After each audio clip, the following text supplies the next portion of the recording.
Petula Clark's life has been full of incredible highs and difficult lows. Throughout her long career, she has experienced fame, success, and admiration, but also challenges that she kept hidden for years. At 92, she has finally decided to reveal the truth about her life, including the struggles she faced behind the scenes. Born as Sally Alwyn Clark on November 15, 1932, in Ewell, Surrey, her name wasn't even her own to begin with. Her father, Leslie, created Petula by combining the names of two of his ex-girlfriends, Pet and Ula. Her mother wasn't pleased, but the name stuck, setting the stage for a life that was anything but ordinary. As a child, Petula didn't have a stable home where she could grow up with the same friends. While her parents worked as nurses, she spent a lot of time in Wales with her grandparents in a small mining town. When World War II began, her family moved frequently to avoid the bombings. This constant upheaval shaped her personality, teaching her how to adapt to new environments. Without realizing it, she was developing the skills that would later help her become a performer.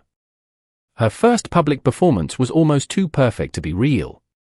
At just 7 years old, she found herself in a crowded pub full of Welsh miners. The air was thick with smoke, and the noise was overwhelming, but the moment she began singing, the entire room fell silent. It was a small glimpse of what was to come. A major turning point in her life came in 1942 when she was 9. She and her father visited London's underground BBC theatre to record a message for her uncle, who was stationed in North Africa. The plan was simple, it was just meant to be a short radio broadcast. But in the middle of the session, air raid sirens began to blare, and explosions shook the city. As fear spread through the room, a producer needed a distraction. He asked if anyone wanted to perform, and Petula eagerly raised her hand. At first, she planned to imitate a famous comedian, but her father nudged her to sing instead. She stepped onto a box to reach the microphone and began singing Mighty Like a Rose. Her voice was clear and steady, cutting through the tension in the air. As she sang, the orchestra joined in, and for a few moments, the war outside seemed to disappear. That performance changed her life. When the broadcast aired, the BBC was overwhelmed with letters from listeners who wanted to hear more from the little girl with the angelic voice. She quickly became a regular on the radio, and over the next 3 years, she performed hundreds of times.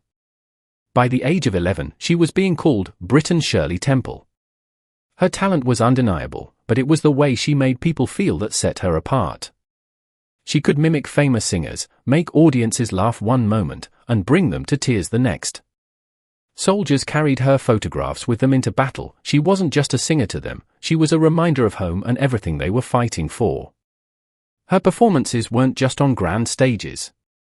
She sang in bomb shelters, hospitals, and military camps.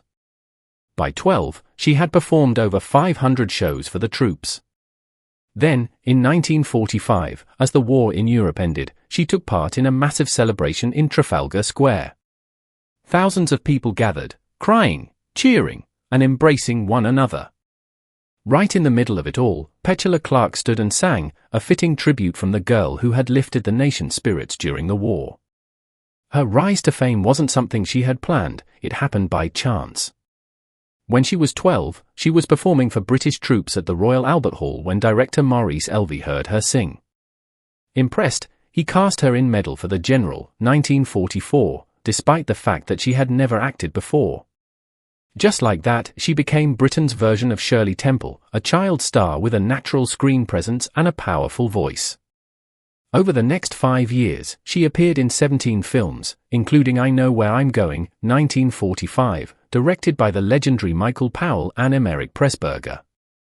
Despite being only 13, she stood out even among experienced actors. By 16, she had already performed for Winston Churchill, King George VI, and Field Marshal Bernard Montgomery.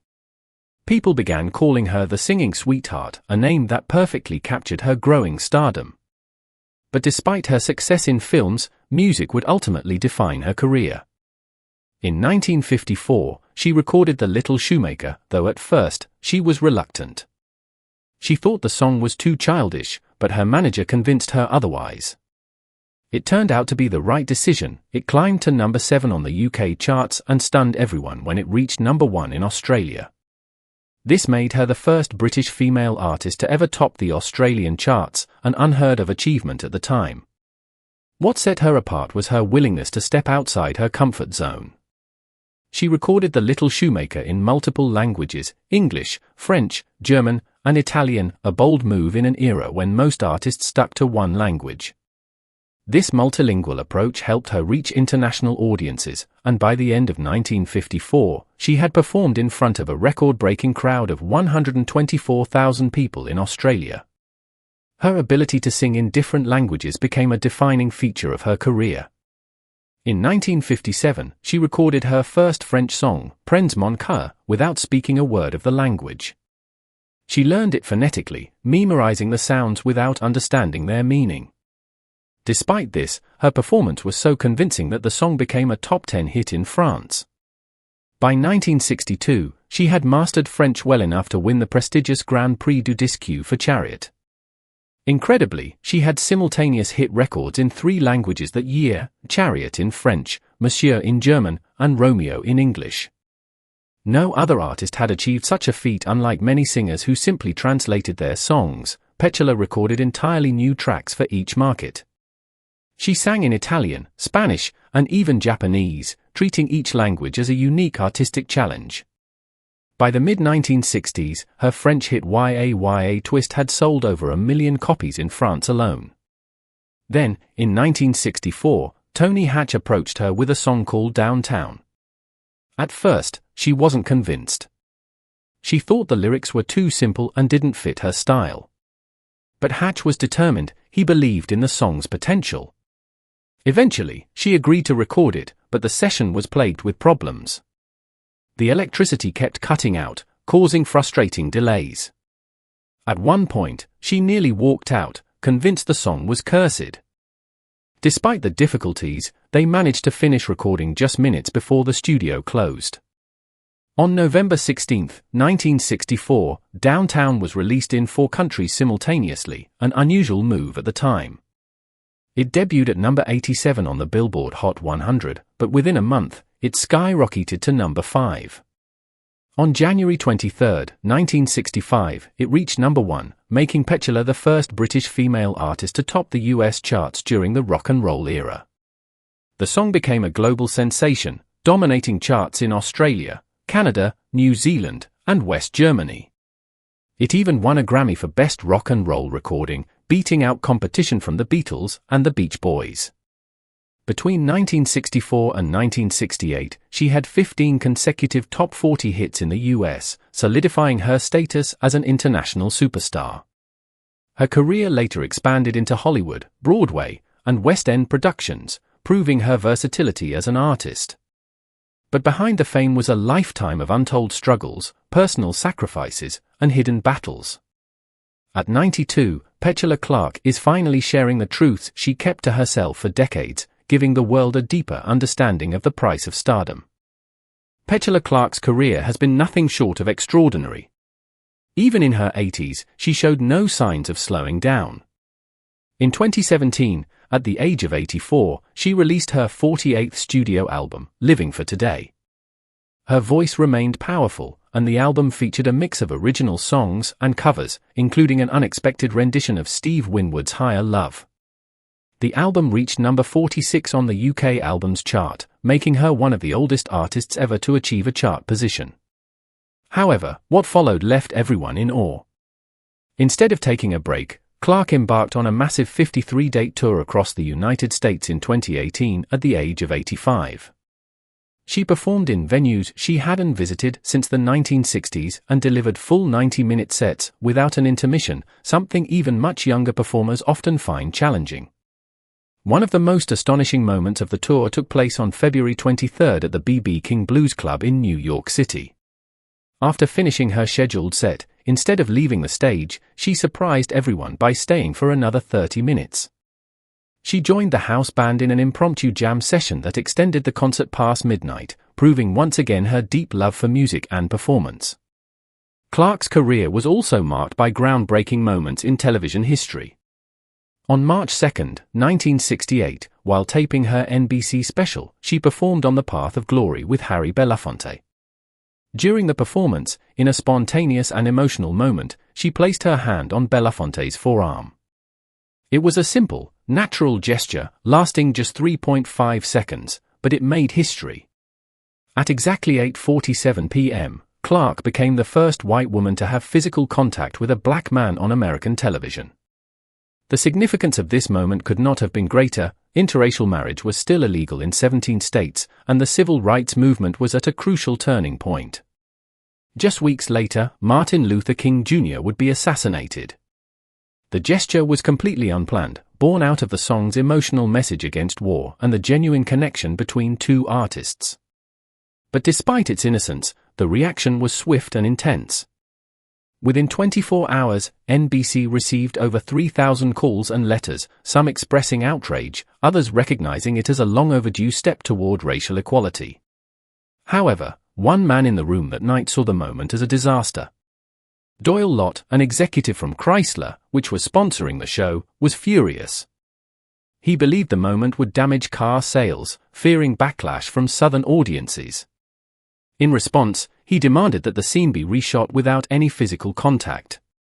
This demand exposed the deep-seated racism that still existed within corporate America at the time.